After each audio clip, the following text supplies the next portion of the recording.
name's Fraser Chesterman, and as you know, I'm one of the organisers. My colleague Marcus Timpson. Marcus. Hello.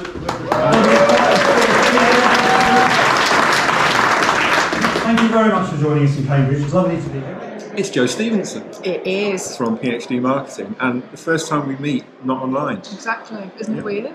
Yeah. You're taller than I imagined. You're taller. No, you're the one who's taller. Yeah, anyway. So we're at FuturePrint Tech in Cambridge. It's the first day. I've seen some great speakers this morning. We have. Yeah, and you're on this afternoon? Yeah. Okay, give us a quick précis of what you're going to be doing. I think I've been brought in to do a broad overview of the packaging and label industry because we have a lot of scientists, tech people, very digitally driven people here. Yeah.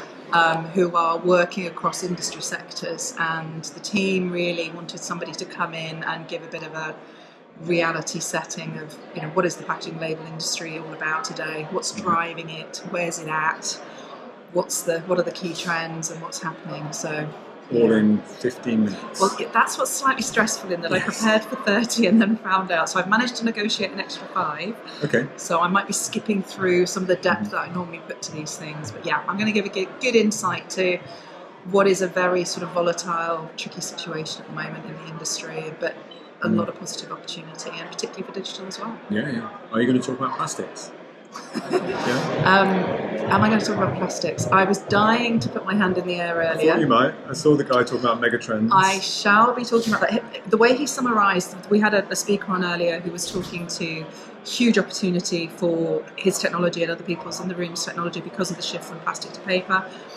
Absolutely, that is happening. What I would like to argue is I think there's a bottom point where plastic has such useful functionality that you're not going to eliminate plastics, and you only have to look at some of the supermarkets who initially pledged for plastic-free aisles.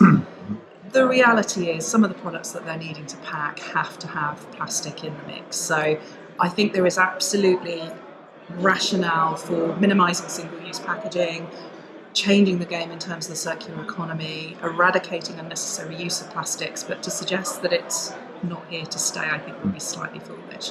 So yeah, I will be touching on that, but very briefly, with the speed that I can talk. Yeah, don't get distracted. No, exactly. Okay. Good. I think we'll leave it there because I've got so many people to talk to. I'm sure, but it's been great to see you. Thank you for your time. Yeah. So I'm here with Barry and Mike. Barry's from Fujifilm Inc.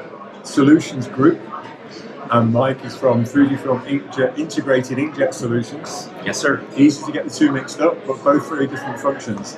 And you're both on stage tomorrow here at the FuturePrint Tech.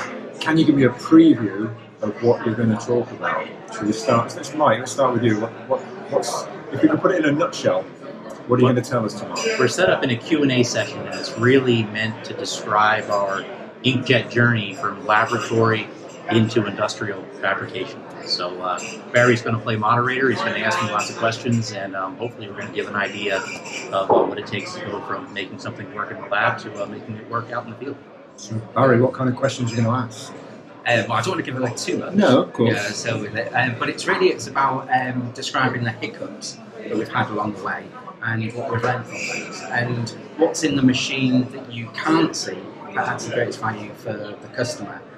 When people look at these machines, they see what they're interested in, but they don't see what's under the hood that actually enables the whole thing to work together collectively. And that's a huge variety of different aspects coming together.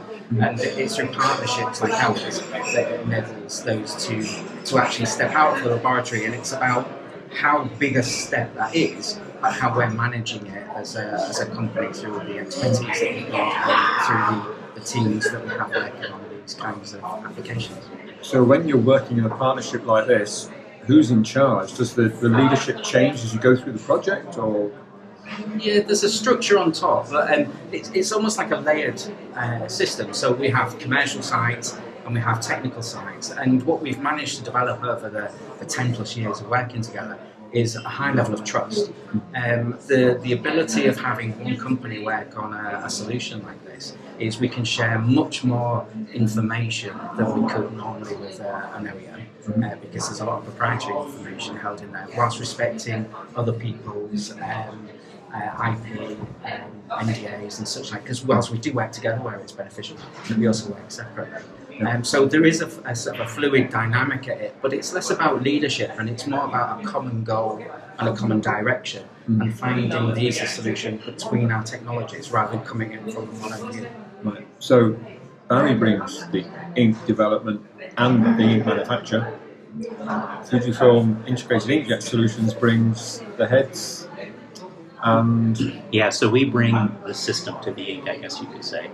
And, you know, when you draw the Venn diagram, there's a lot of overlap between what we do. I think Barry would probably aptly describe his responsibility within the ink team as a solutions provider as well. But yeah, we bring the hardware. And it's, you know, one of the things that we like to say is that it is about more than just the bar. But yeah, it is the hardware. It is the hardware. Yeah. But also software. Yeah, that's very true. My software guys will be very disappointed I just articulated it. Can't miss them out. Yeah, so absolutely. we've got software, we've got the ink delivery system, Yes. and the heads themselves all integrated together. So when you're bringing together a project and you get a brief from a customer and you ask all those questions they haven't thought about, I'm not going to ask you for a specific time, but how short or long could a project be from first idea to delivery? I think it's important to keep in mind though that there's another period to this. Yeah, so the delivery aspect is one, you know, and that can be an iterative process. But there's also the lead up to it, you know, where there's an education that goes into what digitisation actually brings. Because people come at it with maybe a preconceived view, but they're also coming from their own industrial specialism, and they have a view of how it will affect their business. And what we've got to do is work through all of those preconceived ideas to make sure that we all have a common understanding of what that path looks like, so that when we actually initiate and pull the trigger on for making the system, you know, we've all got a really clear understanding of what it is we're delivering to that point, so there's no disappointment. Well, thank you guys. Thanks for your time. Looking forward to hearing you tomorrow and the rest of today as well. Thanks very much. Thank you. It's Dorinda Gibbons. Hi everybody. Hi. So from Profile Consultants. Profile Recruitment. Profile Recruitment. It's okay. So this is where I got confused, because I used to run a recruitment agency called Profile Consultants. Oh my gosh, is that right? But it was nearly 30 years ago, and a vacancy came in to the agency to sell Apple Macintoshes. So I went and had the interview and got the job. Oh, and left recruitment, left the dark side behind you. It wasn't really me hiring forklift truck operators. No, it's a bit different, isn't it? So you're here to see everybody in the industry. So it's a great networking event. What do you think so far of the No, show? really enjoying it, really enjoying it. I love to learn about new things, so learn what's going on in the industry. So I'm here for two, but one, to learn, because we're always learning, aren't we? It doesn't matter, and I want to know as much as I can about the customers and the industry. And my bag, books. Look at that. Don't know if you can see Get it up that. there. I'm a Excellent. massive lover of books, and books are still doing well. So I'm really pleased to hear about that, because I like to read a proper book, a printed book. But I just like to hold. I like to hold a proper book and read a proper book. So I'm really pleased to see that. And the inkjet is set to do well as well over the next. How many years did they set? Did Sean say? Was it? What? How many years was he looking at his forecast? Was it to 2027? Yes, at least. Maybe a little bit further. So that's good news as well. So books and inkjet, great. They go together like a horse and carriage. Yes. So, our profile all about inkjet recruitment, or is it about print in general? I would say it's mainly inkjet, but it's all the companies within that. So it can be people that do the inks, it can be people that are making the printers, it can be people that are doing the software, so it can be any area of it. But I do have clients, some people have placed it here today that's not inkjet, so it can be loosely print and packaging, but that's my core focus, that's my core area. Right, so it's mainly around the suppliers to the industry Yes. rather than people who actually print Yes, exactly, in real life. Yeah. Okay.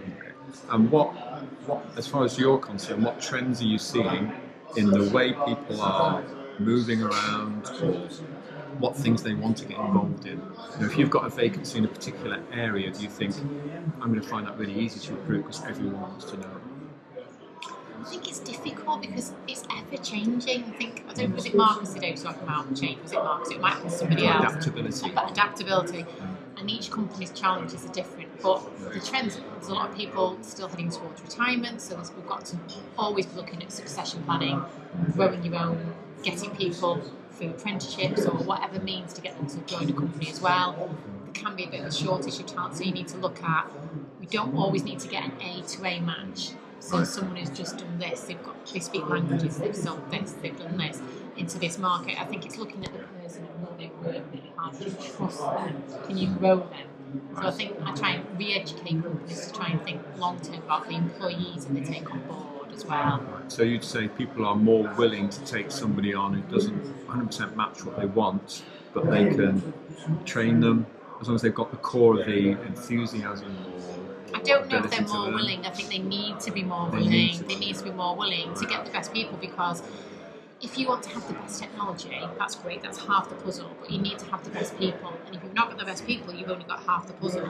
That's good advice. I didn't know I was going to get advice like that. That's good. Thank you very much. No, thank you, Mark. Thank you. So it's Holly Steedman. Yes. From Integration Technology, Yes. not technologies. No, technology, yeah. Okay, got that right.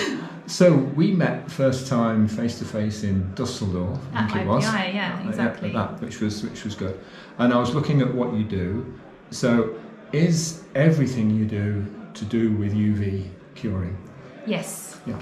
We're pure UV curing people, and LED specifically. Right. So we do have a few UV mercury curing products in our portfolio, but we don't develop actively any new products. We focus 100% on LED developments because, as we heard a lot going on today at the FuturePrint event, LED is the future of curing. Yeah. I mean, certainly everyone's talking about power reduction, and that I know that's one of the things, because we talk about our wide format equipment, and we've got some that cure with mercury and some that cure with LED, and we say LED is obviously environmentally better. Yes.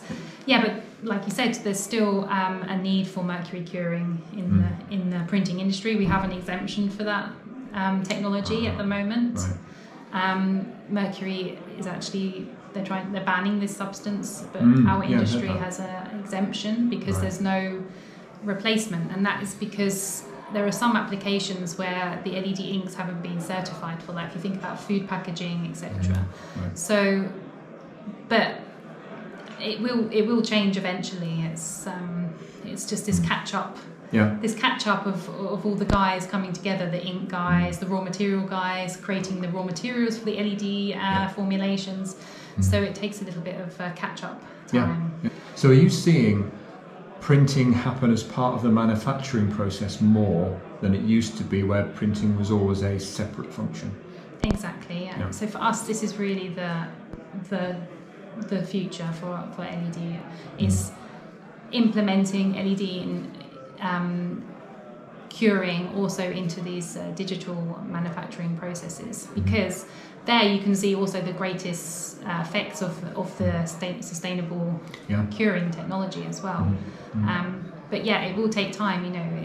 Again, it's this whole catch-up thing with it could be an adhesive, for example, which you see more and more LED curing adhesives used in manufacturing environments. So yeah. Thanks, Holly. Yeah, That's thank good. you. Thanks for talking to me. So it's Chris Jordan from Exceedra Bridge, who's just been explaining to me what it means. We won't go into that because it took too long. We're really short on time on this, okay? But what have you got from today, Chris, so far for day one?